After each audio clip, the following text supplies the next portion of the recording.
sabi po sa Luke chapter 5, verse 15-16, and Luke chapter 6, verse 12-13, yet the news about him spread all the more, so that crowds of people came to hear him and to be healed of their sicknesses.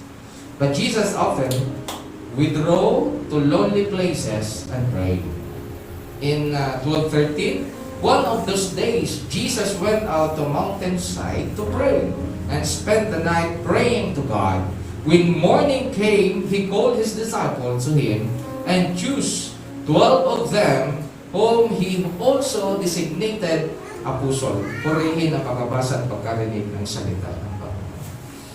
Kumusta po kayo mga kapatid sa pananampalataya? Kumusta po ang linggo po ninyo? Marahil po ang iba po sa atin ay tinamaan po ng lagnat, tinamaan po ng anong tawag nito? Sipon, dahil po sa klimang pabago-bago. Maging ang iyong lingkod, pagaling na po, medyo ano po. At nagpapasalamat tayo sa Panginoon na hindi inalaw ng Panginoon na hindi ako makapagsalita sa inyo ngayon. Sabi ko, Lord, teach me, guide me, dahil napakahalaga po ang iyong mensahe para maipabot sa mga kapatiran po natin.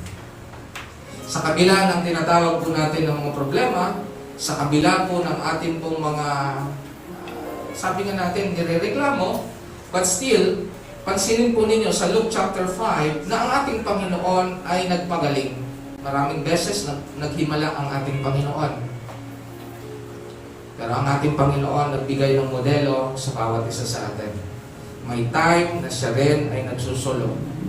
Nandoon siya sa liblib na lugar at ang ginagawa niya ay manalangin. Ilang beses po tayo manalangin sa isang araw? Baka lang siguro sa agahan, tanghalian, hapunan, kabisado pa. Excuse me. So, makita po natin dyan, yung panalangin napakahalaga sa bawat isa po sa atin. Isa pong weapon ng bawat isa sa atin, ano man ang kalalagayan mo, maging sa relasyon mo, maging sa hanap buhay mo. Dahil alam po naman natin, yung mga businesses bumaba po ngayon. At patuloy na humihingi tayo ng tulong sa ating Panginoon. Isang bagay po na makita po natin sa magandang ugali ng ating Panginoon, may time po siya sa kabila ng kanyang pagpapagaling, may time po siyang nagpapahila. May time po siya na nakikipag-usap sa ating Diyos Ama. Sa kabila ng pangangailangan ng mga tao, hindi niya inalis ang pakikipag-panalanginan sa isa't isa. Makikita po natin dito, ito po yung mensahe ng ating Panginoon. The supernatural power. Paano ba natin tayo mula tumanggap sa ating Panginoon?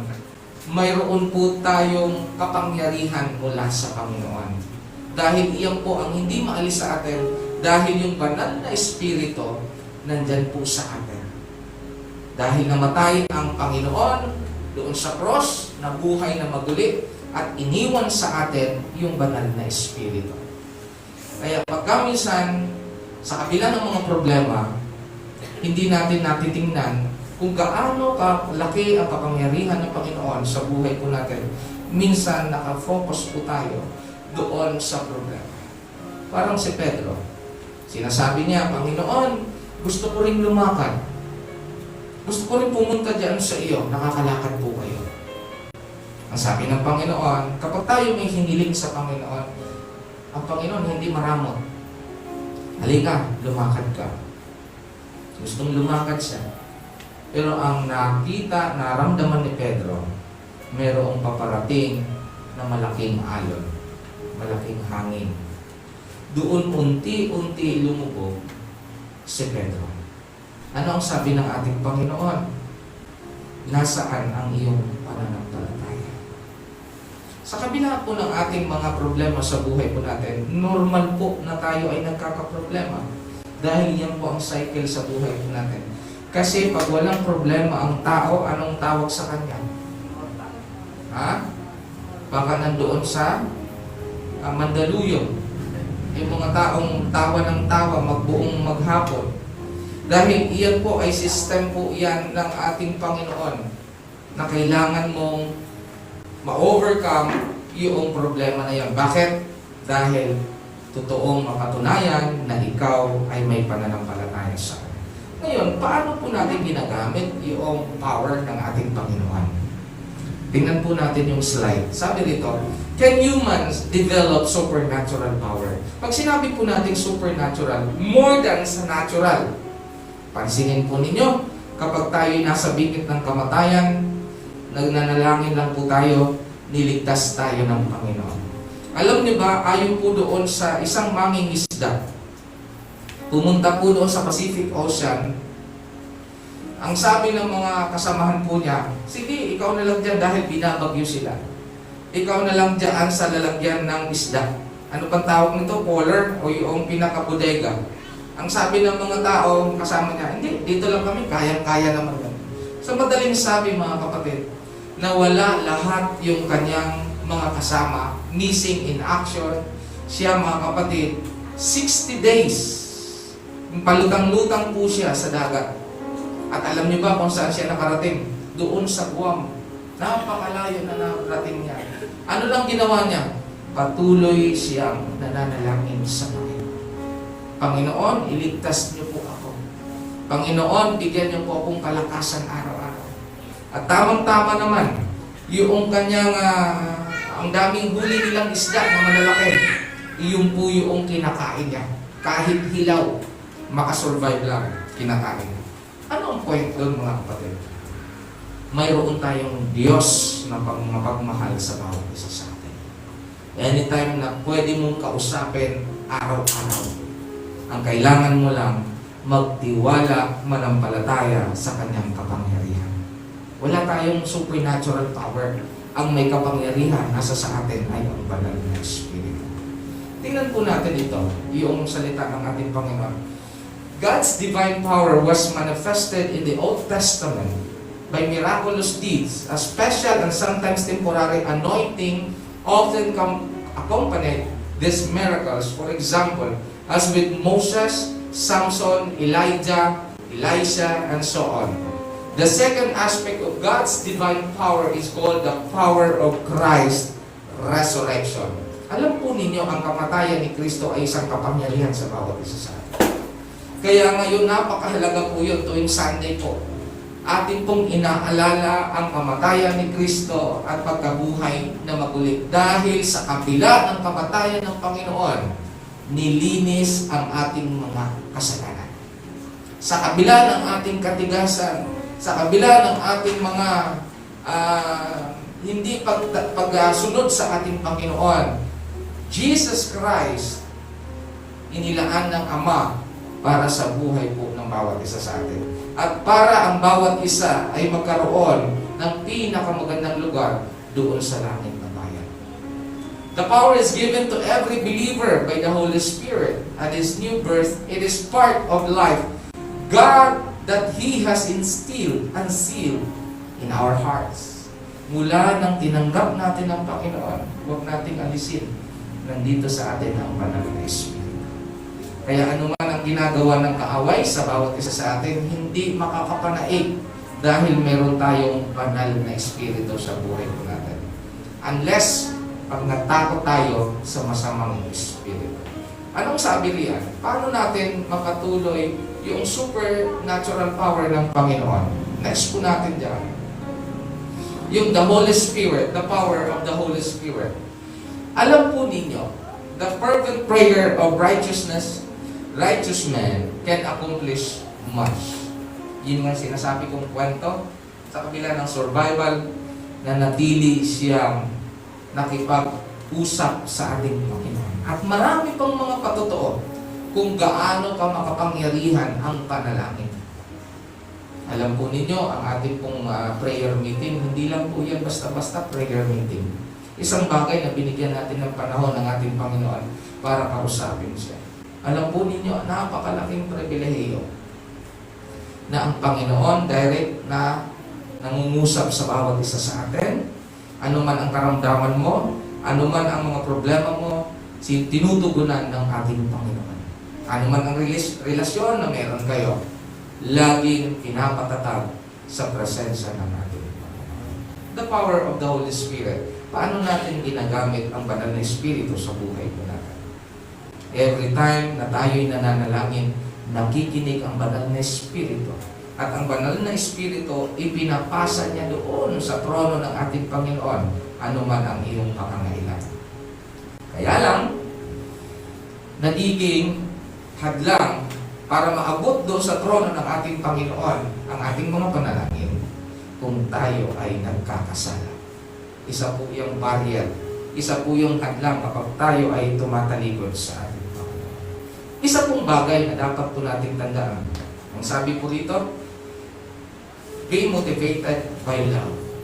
Love must be the foundations of everything you do. Without it, power can lead to pride and self-inflation. Love is the greatest manifestations of God's power. It was because of love that Jesus walked in total obedience. It was because of love that the power of sin and Satan were defeated. Alam po ninyo mga kapatid, bakit namatay ang Panginoon para sa atin? Dahil mahal na mahal ka ng Panginoon. Nakakalungkot mga kapatid, na mga tao ayaw pa rin nilang sumunod sa Panginoon sa kabila ng ginawa ng Panginoong Jesus sa buhay ito natin. Kaya ito po yung ating krusada na ipaabot sa kanila na walang iba, mahal na mahal ka ng Panginoon, hindi ka kayang tiisin sa kabila ng iyong paghihirap. Dahil ang Panginoon, ginawa niyang lahat, namatay siya para sa iyo. Kaya marapat lamang natin ibalik sa Panginoon ang pagmamahal. Ang alam niyo po mga kapatid, kapag ako'y nagka-counsel doon sa may ikakasal, ang sabi ko lang sa kanila, para mapanatili ang pagiging isang mapagmahal na asawa, mapagmahal na husband and wife, simple lamang, huwag ihiwalay ang pagmamahal ng Diyos sa bawat isa. Dahil bumigay man ang pagmamahal ng bawat isa, dahil po tayo unstable. Subukan mong galitin yung isa. Ano mangyayari? Galit na galit ka rin. Pero ang Panginoon, kahit anong gawin mo, nandyan pa rin, nakabantay sa iyo at ikaw ay poproteksyon. Kapag ang isang pagmamahalan ay nakababad sa presensya ng Panginoon, love motivated in every relationship. Kaya sa mga mag-asawa, kaya sa mga pamilya, napakahalaga na mahalin natin sila sa pamagitan ng pagmamahal ni Kristo. Kaya sabi ko doon sa mag-asawa, kung hindi mo kayang panindigan ang pagmamahal ni Kristo sa iyong kapwa, magiging miserable ang iyong buhay. Dahil ang pagmamahal ng tao ay unstable. Kaya nga pag dumating ang problema, magsisisihan na kayo. Hindi mo naman ako binibigyan ng sahod. Ang pangit-pangit mo. Mga ganun na. But God, hindi kayang pigilan na mahal ka ng Panginoon. Isang bagay po ito na dapat po nating maunawaan. Lahat ng bagay kapag ginagamitan natin ng pagmamahal, ang sarap sa pakiramdam. Dahil si Brother Joey, bakit po nandito? Because of love. Tama po ba, Brother Joey? Mahal ng Panginoon, minahal siya ng Panginoon, binigyan siya ng kapartner ng Panginoon, wala pang palakpak. Bakit itong mga batang ito nandito? Dahil sa pagmamahalan ng mga magulang. Dahil una, minahal ng Panginoon ang pamilya. Kaya kayang ipaglaban ng Panginoon ang bawat pamilya. Kailangan lang po natin makinig sa mensahe ng Panginoon. Next po natin dito, kapag tayo ay may pagmamahal sa Panginoon, yung intimacy with God, patuloy na nandyan. Ang sarap po mga kapatid, everyday kinakausap mo ang Panginoon. Parang ang lapit-lapit mo sa langit. Kapag lagi mo in prayer, yung reading the Bible, pakikipag-usap sa iyong kapwa na may pagmamahal, the intimacy with God, lagi mong nai-exercise. Kaya ang sarap ng pakinggan mga kapatid. Kapag pareho kayo naglilingkod sa Panginoon, nagpupuri sa Panginoon, sa kabila ng problema, hindi inalintana ang problema, kundi naglilingkod sa Panginoon dahil alam nila may panibagong pagpapala ang Panginoon sa kabila ng problema. Amen? Gusto ko rin hiramin po yung kay Sister Rodeline at saka sa kanyang kay Mr. kay Julie. Ano mga kapatid? Nagpapalitan sila ng pagmamahal. Nagpapalitan sila ng gamit. Alala ko rin po yung aking misis. Practical po kami ng mga lalaki. Hindi kami bibili ng mga hindi kailangan. Tama po yung kay Judith, ang aking niregalo. Underwear din.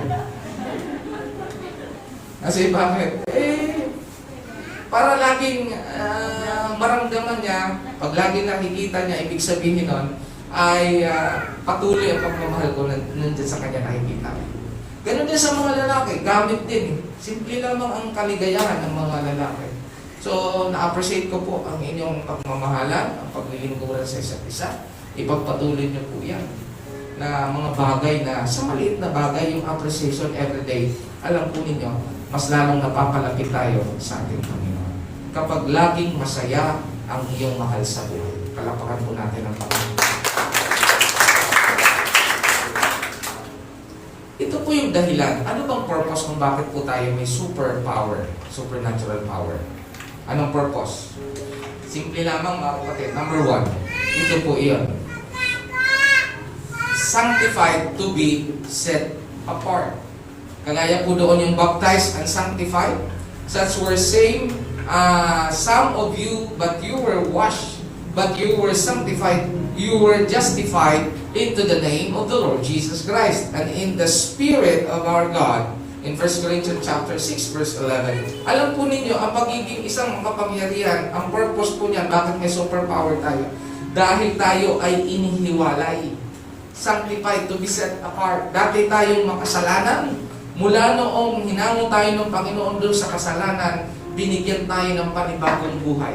Ang sabi doon, if anyone be in Christ, has a new creation. Once na tinanggap po natin ang Panginoon sa pamagitan ng pagtanggap ng tubig na bautismo sa Kanya, tayo ay inihihiwalay at ang tawag sa atin, mga anak ng Panginoon. Kapag anak ka ng Panginoon, anong pangako sa atin ng Panginoon? Buhay na walang hanggan. Kapag anak tayo ng Panginoon, sa kabila ng ating kamatayan, babalik tayo yung ating katawan doon sa sementeryo, pero yung ating kaluluwa, maibalik doon sa presensya ng Panginoon. Yan po yung isang bagay kung bakit binigyan tayo ng superpower. Para ma-set apart yung mga tao, ma-share natin ng mabuting balita na balang araw, hindi lang siya dito sa lupa nakalaan ang buhay nila, ang kaluluwa nila, kundi doon sa ating bayan. Pangalawang bagay kung bakit po tayo binigyan ng kapangyarihan ng Panginoon,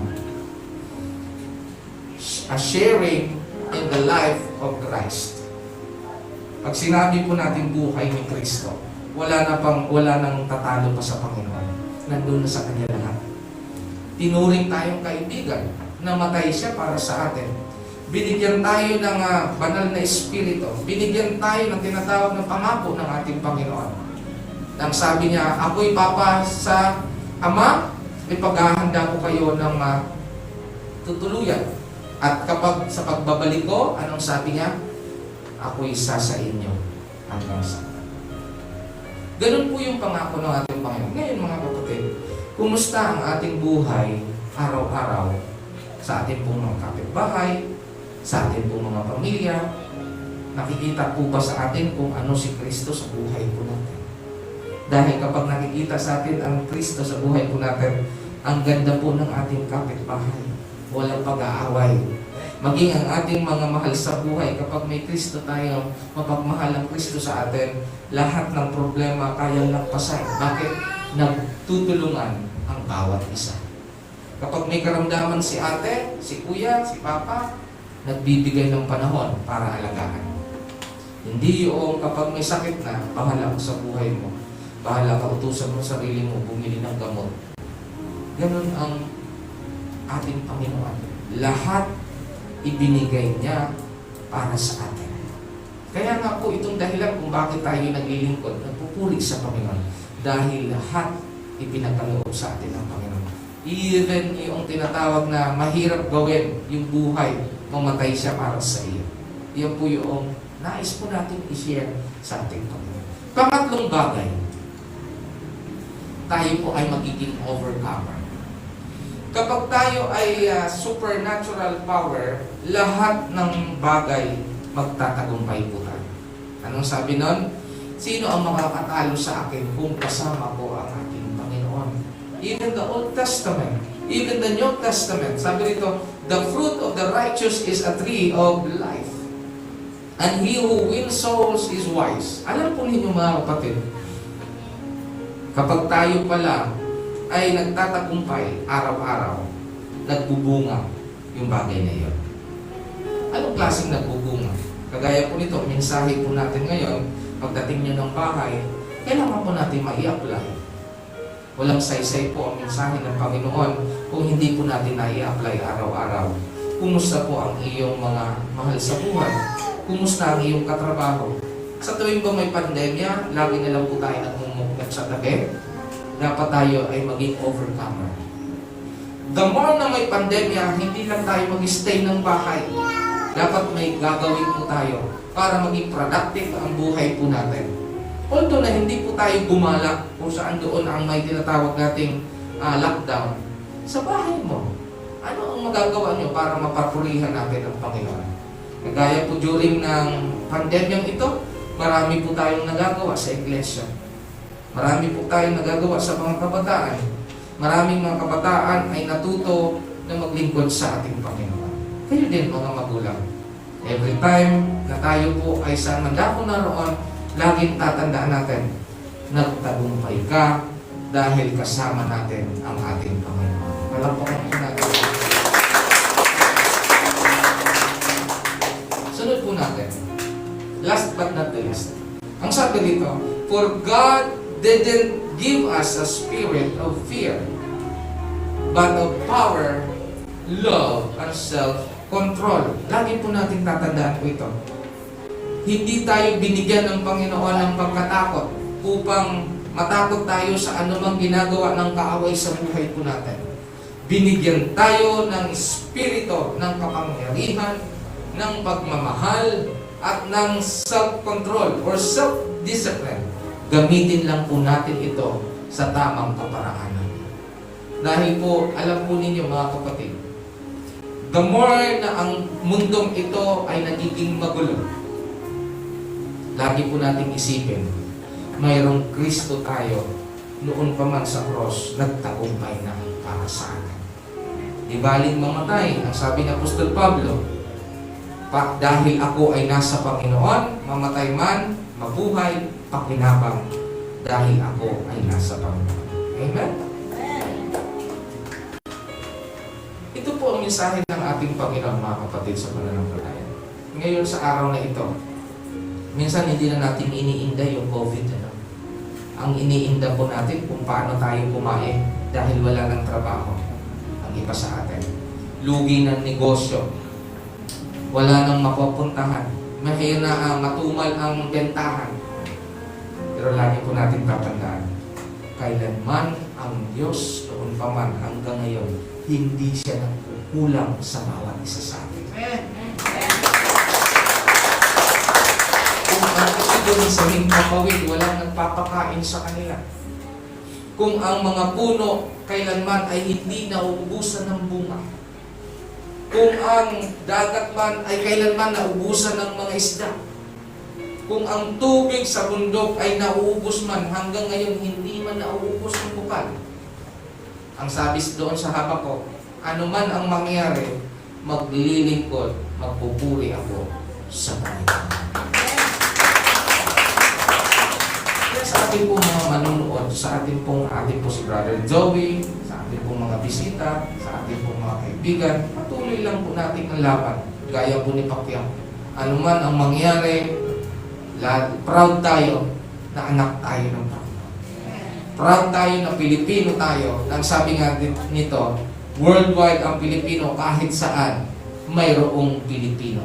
dahil magaling, marunong makisama, marunong magtrabaho, matyaga, at mayroong pagmamahal sa kanyang Pilipinas, sa bayan ng Pilipinas. Kaya huwag natin pong isipin na tayo'y mahina. Ngayon pa lang, mayroon tayong spirit of power, love, and discipline. Dahil ibigay sa atin ng Panginoon yan, dala-dala natin hanggang sa pagbabalik ng ating Panginoon.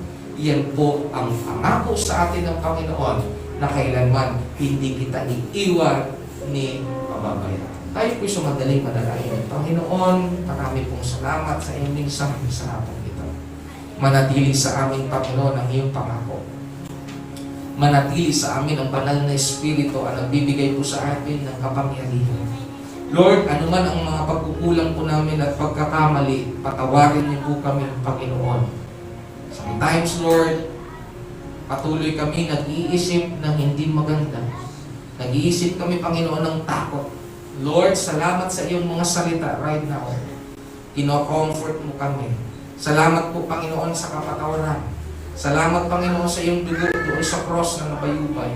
Salamat, Panginoon, sa kapangyarihan ng banal na Espiritu na anuman ang mangyari, hindi mo kami iiwan ni pababayaan. Salamat sa pagmamahal na hindi nagbabago, kailanman patuloy mo kaming minamahal hanggang sa iyong pagbabalik.